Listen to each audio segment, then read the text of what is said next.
I want to start this week by reading, I think I came across in First Things, the August-September issue, in the bit at the end while we're at it.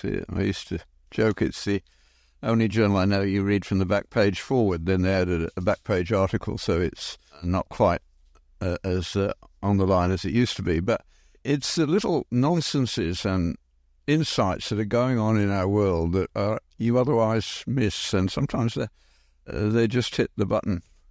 And this is one such.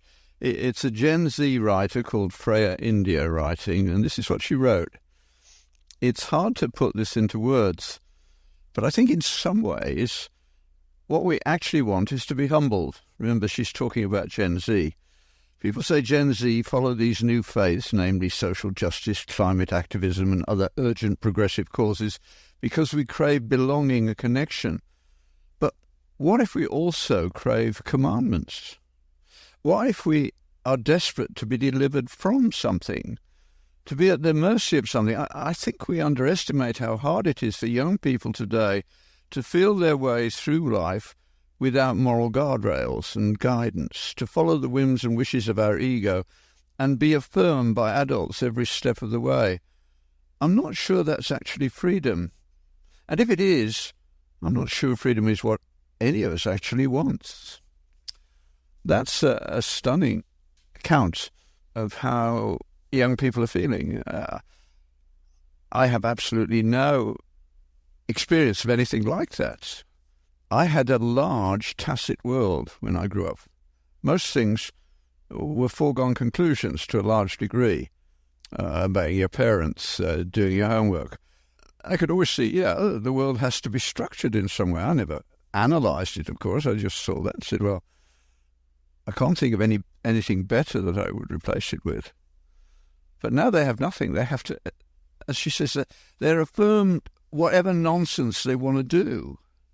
The transgender stuff is built on a lie in the sense that we don't honestly and straightforwardly lay the facts down.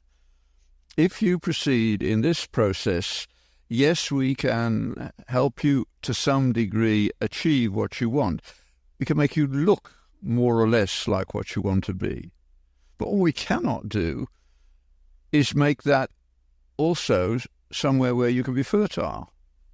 Whatever else transgender treatment does, it diminishes, and if you go all the way, takes away any possibility of fertility. It also takes away, for the woman in particular, any possibility of orgasm. And of course, the male is also limited in that degree. No, we should tell that.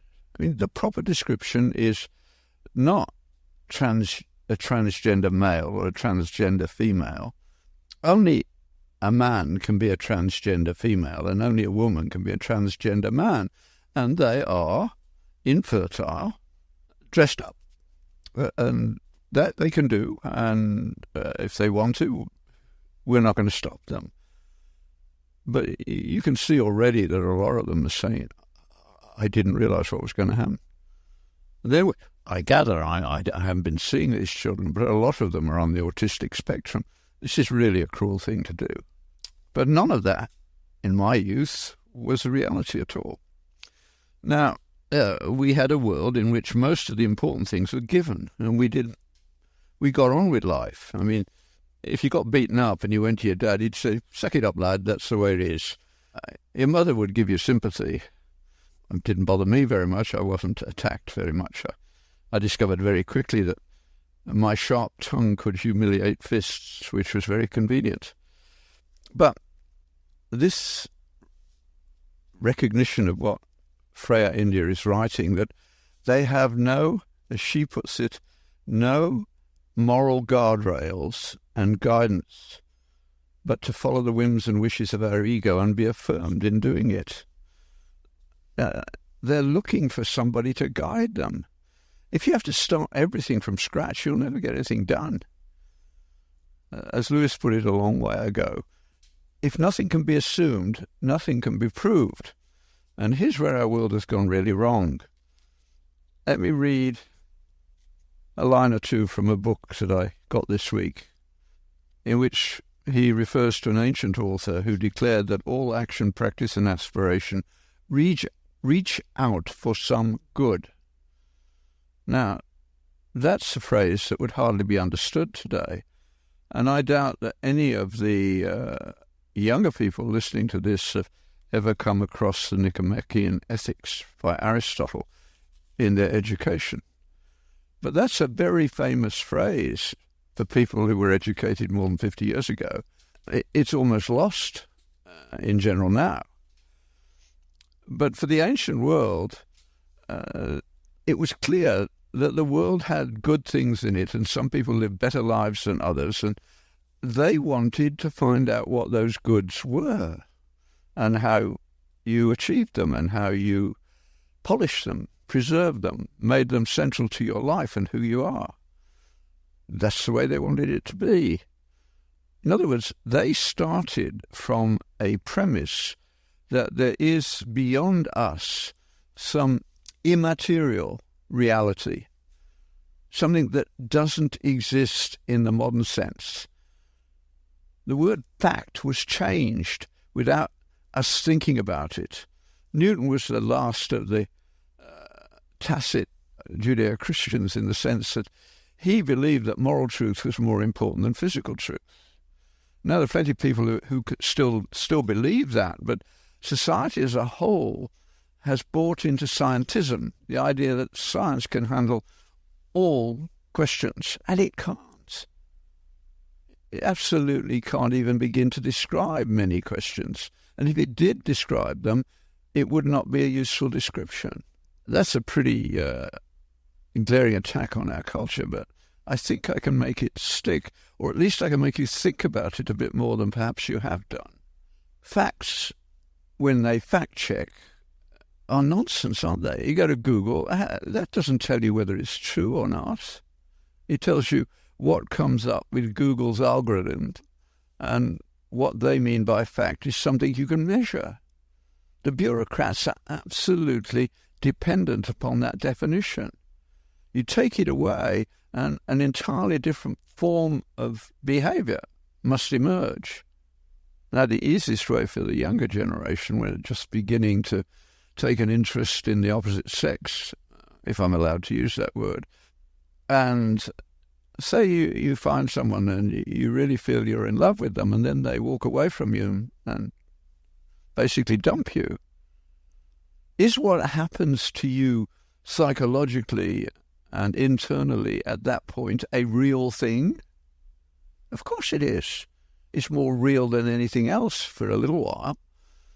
It gets put into perspective over time. But the important thing is there's no material existence.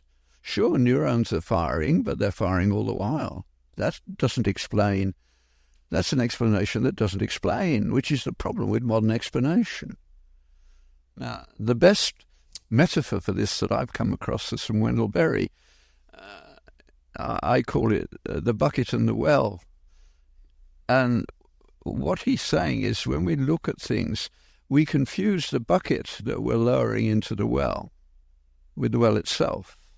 If you lower the bucket of scientific investigation into the well of life, you will pick up only what that bucket can hold. Don't confuse it with all reality. If you lower the bucket of reading a Shakespeare play into the well of life, you'll pick up something entirely different if you're alert to understanding. And if you've been blessed by having put into your mind before you were even capable of logical thought in the first 6 or 7 years of your life, as I was, what text do you think was the given at the back of my life? Well, it was the Bible.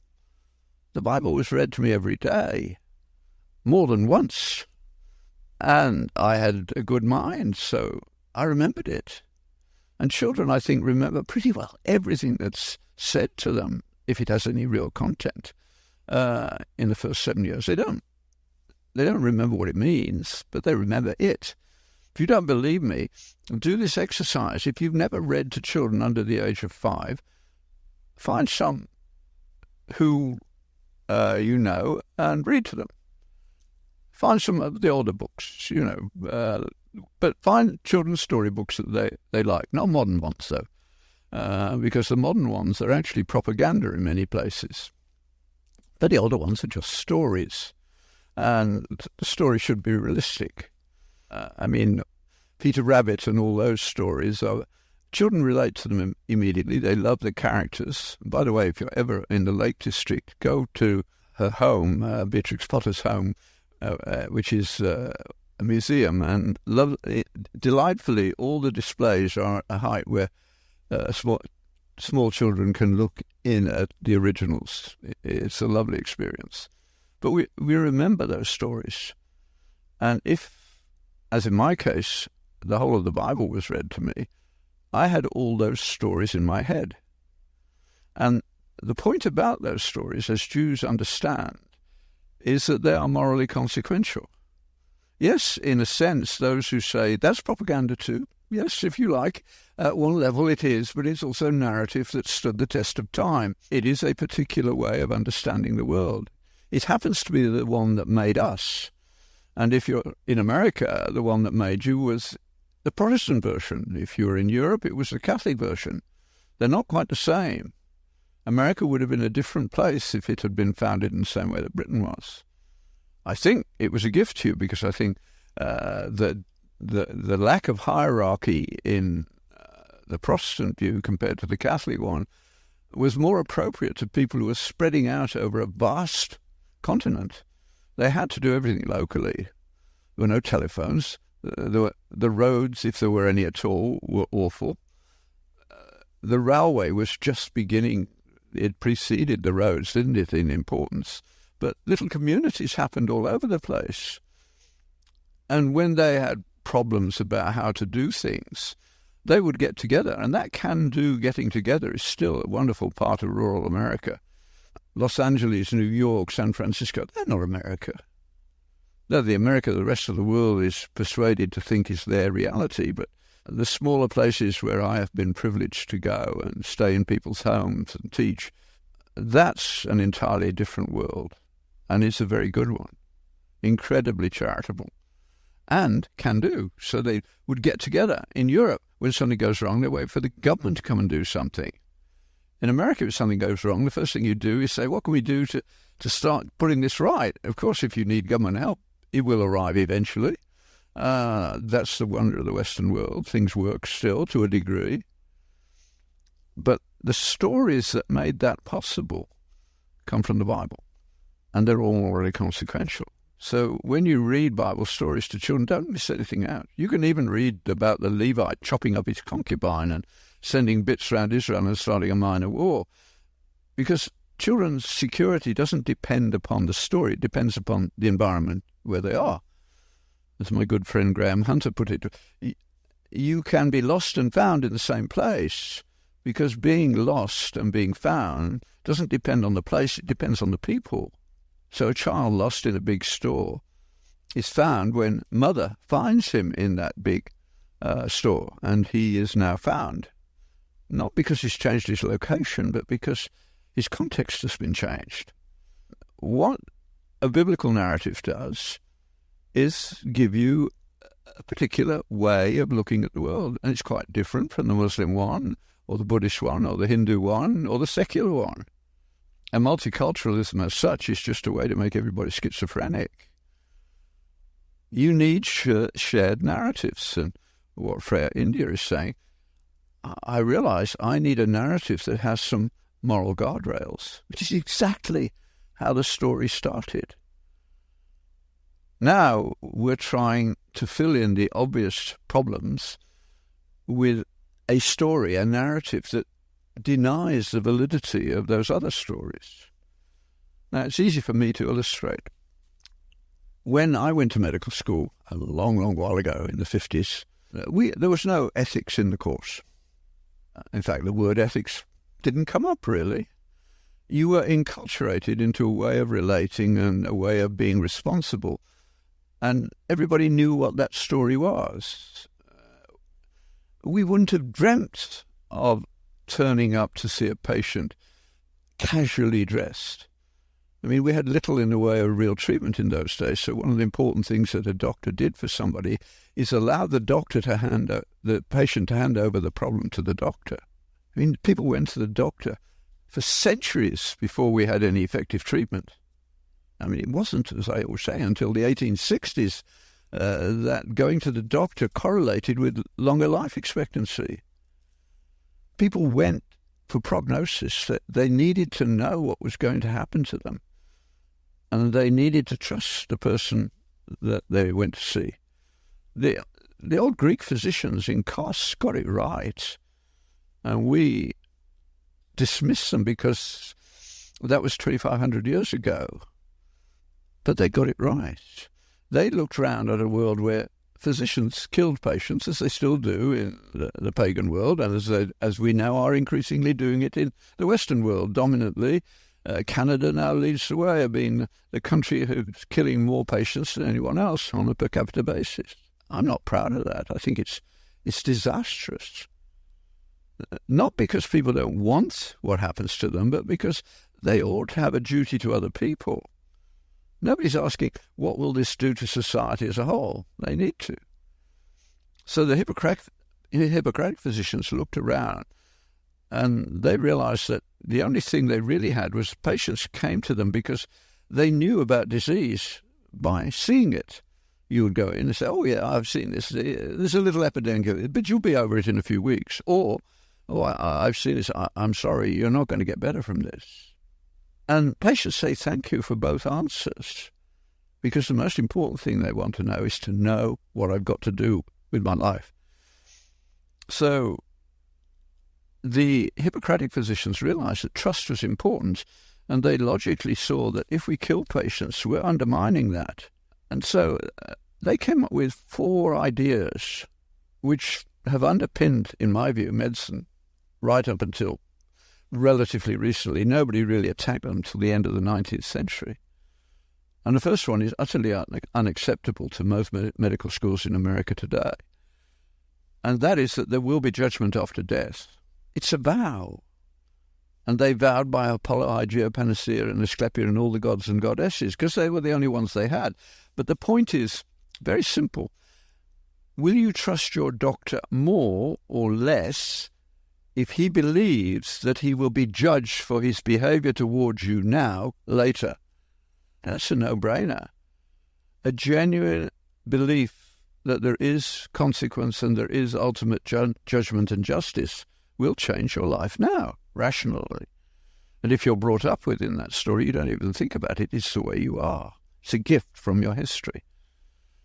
Now, the particular history that we grew out of, the Judeo-Christian one, is very interesting in this respect. And I'll talk about it from a Judeo-Christian point of view, and those of you who don't hold that position, you can criticize it quite easily.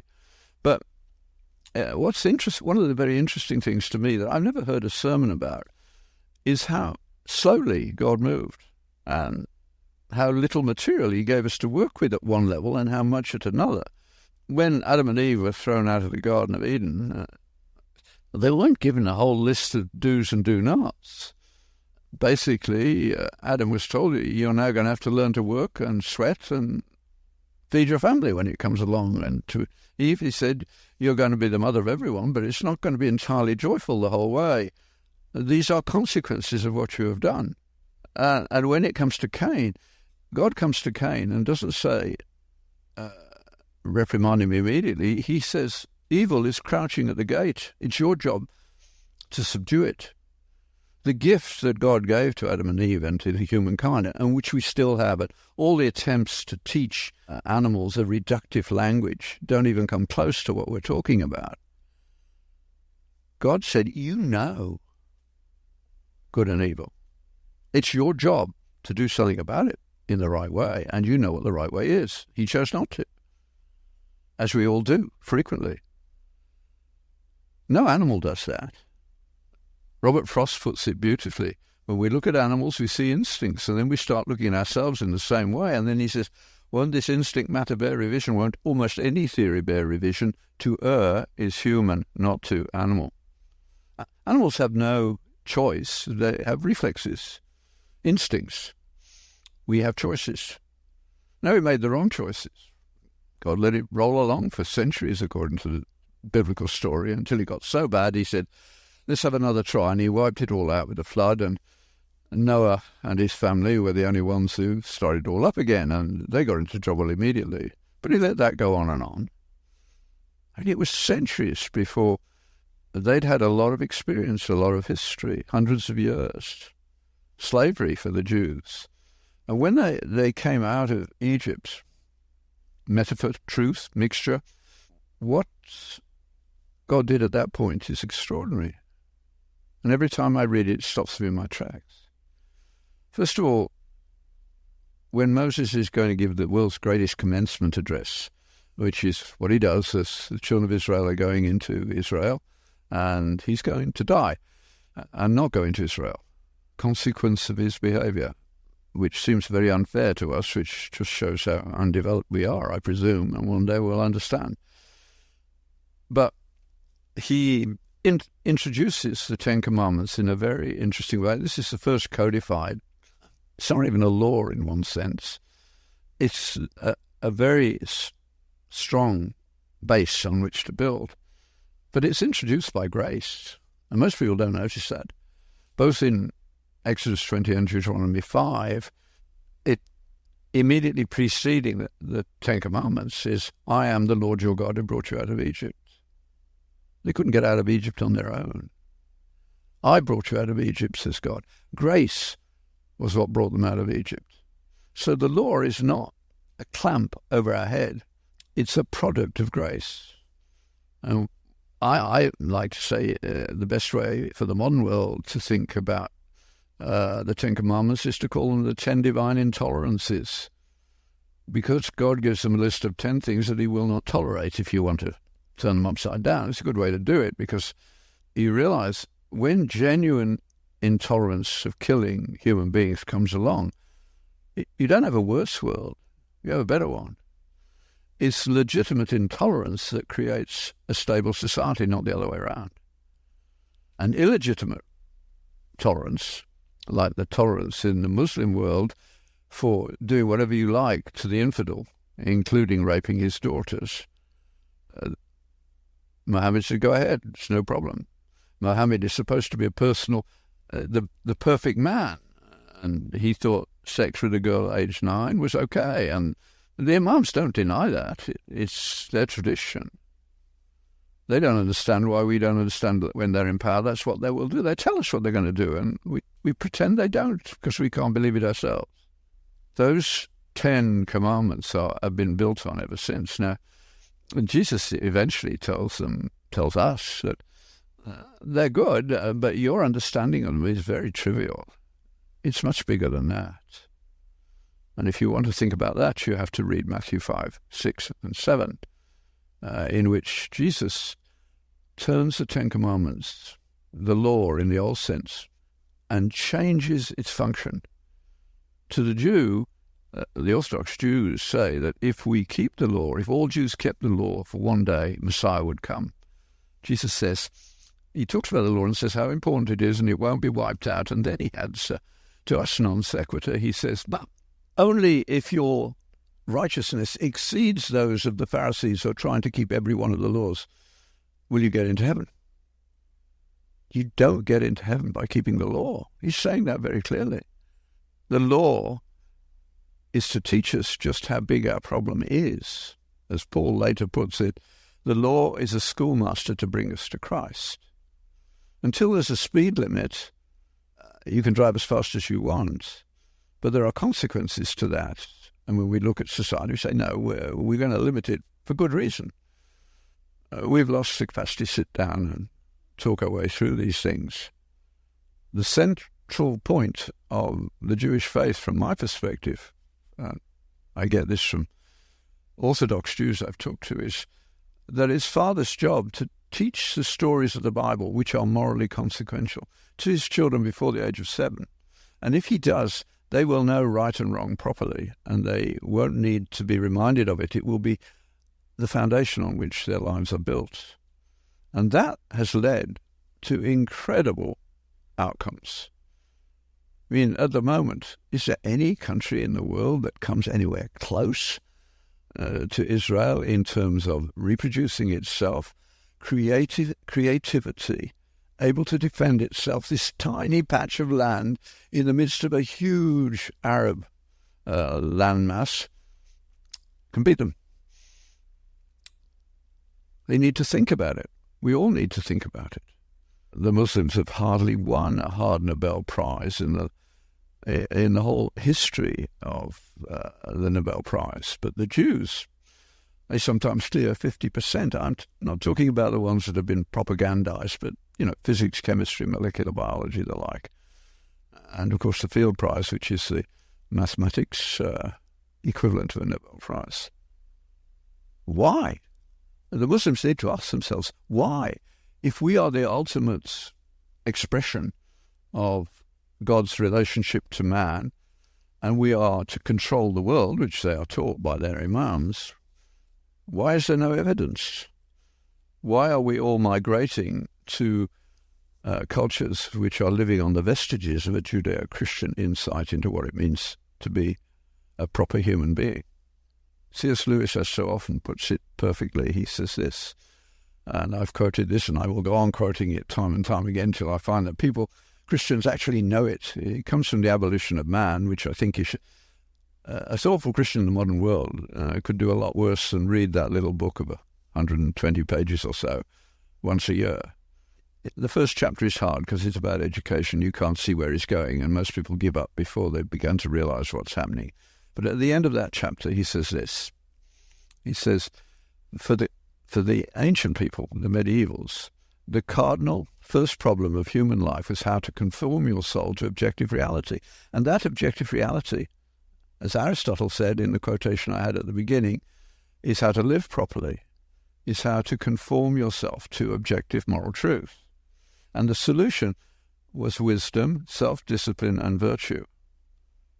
Wow. You never hear the word wisdom in the university now, and the students can't define it.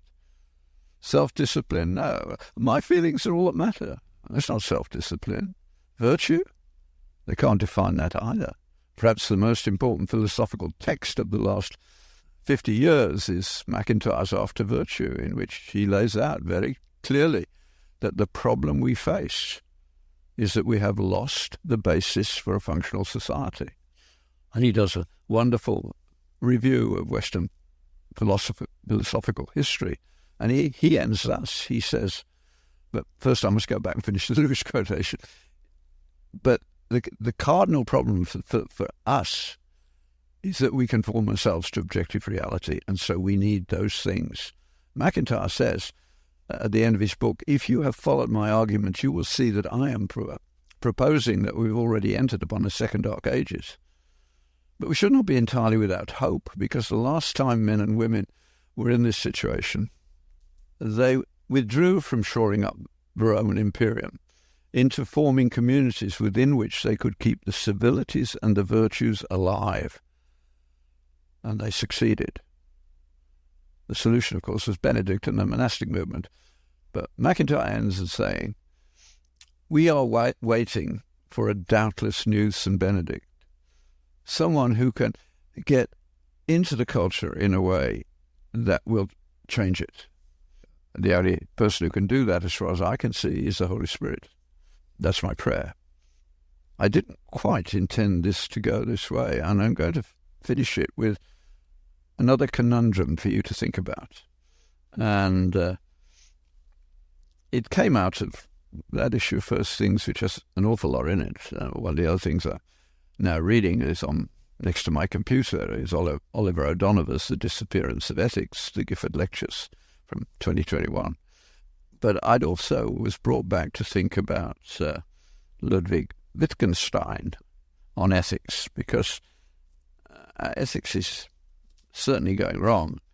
He begins by saying he accepts G.E. Moore's definition of ethics is the general inquiry into what is good, what makes for good lives and therefore good countries and good communities. And he realizes that mere facts are not enough. He says, doing well enough is not the same as doing what ought to be. Mere physical facts are not the same as the absolute facts of love, joy, peace, justice, and so on. A world that is measurable, which is what our modern bureaucratic world wants, everything must be measured. Facts are reduced facts, whereas Wittgenstein could see that the facts of justice and love, courage, are not measurable. So this is the last sentence or a bit more than the last sentence in a wonderful paper he wrote on ethics many years ago. You can find it as a PDF on YouTube if you want to. But this last sentence or sentences you can think about for a week easily. I believe the tendency of all men who have ever tried to write or talk ethics or religion was to run against the walls of our cage, and it's perfectly and absolutely hopeless. Ethics is so far as it springs from the desire to say something about the ultimate meaning of life, the absolute good, the absolute valuable, can be no science. He emphasizes that. What it says does not add to our knowledge in any sense, but it is a document of a tendency in the human mind which I personally cannot help respecting deeply and would not for my life ridicule it, as so many bureaucratic reductionists do. The most important events in my life fit in that category. The most astonishing summer of my life was a pure gift along those lines. I'd had a project running in Central Africa, in eastern Zaire, initially then DRC, on the borders of Rwanda and Burundi, for some 10 years or so. And we were there when the war blew up in Rwanda. And my wife, who was on the board of World Relief Canada, immediately went up to see what was going on. We were actually doing an 8-day walk through the Itumbi Mountains where there are no roads, and we only heard of what was happening on the BBC, shortwave. We always carried a shortwave radio for that reason, to know what's happening in the world. The BBC was the best for that. So we got back from that walk, and Sally went up to find out what was happening, and she was on the bridge in Goma when the refugees started flooding across. And that was the year our youngest went to university. I knew in September I was not going to see Sally for a bit, because there were 7-year-olds trying to care for 5-year-olds, and she loves children. She wouldn't walk away from that. She ended up running several refugee camps for the UN for a while, the difficult ones. I went out to see her in the summer of 95. My research was wrecked by the war. I thought I was going to sit around, get to know my wife and read. But she said, no, you have to come and talk to the leaders of my camps. They want to talk to you. I said, what am I going to say? I'm an ivory tower professor, living very comfortably, and they've lost everything. And she said, you're exactly what they want. Nobody'd argue. Off I went. We talked for hours, but in the end we got to the question. You see, more than 60% of people in Rwanda went to church, either Catholic or Protestant, roughly half and half. And when that blew up, it wasn't a genocide. Both sides wanted to kill the other. But the minority tribe won in that instance, as they usually did. There's a long history to this. But so I was with the minority, the majority tribe, the Hutu, and they said they were appalled at what they'd done, and because they'd killed people they'd sat next to in church simply for belonging to the wrong tribe, and they couldn't understand themselves. I took a deep breath, so to speak, and I said, well, I think there are 4 talks that might help you. I could tell you something about the history of other places so that you realize you're not rare. All cultures have killed in a wanton and awful way at some stage or another. All cultures have kept slaves. We're not wonderful. We have problems. Religions of the world try to control them, and they all do the job in a different way. And yours hasn't been up to the task this time, as it wasn't for us in Britain. And thank God it changed us, and maybe this will change you. But you're all Christian, but you have a very trivial theology, so I could deepen your idea of salvation by putting it into 3 tenses. And you need to understand how character is developed, which I can do by teaching you what the Beatitudes mean. And you need to think about fathering, and Deuteronomy will do that. I knew they'd all got Bibles and they loved the Bible, so that was the place to start. I ended up teaching for a lot of time that summer, for 2 months, hours a day, most days, and I was in tears and they were in tears. I had prayed at the beginning of that summer, Lord, I don't do well with nothing to do, so if you've got anything for me to do, I'll do it. That was the first time I'd given him a carte blanche. You give God an inch and thank God he takes a yard. It was the best summer of my life. All I can say, if you've watched Chariots of Fire, there's a lovely line in that where Eric Little is late for Sunday school and his sister thinks he's losing his faith. He was out running. He was playing rugby and running for Scotland. And he's late for Sunday school and he apologises and he puts his hands on her shoulder and says, Jenny, I haven't forgotten about our promise that we would go to China. But God made me fast. And when I run, I feel his pleasure. God made me articulate.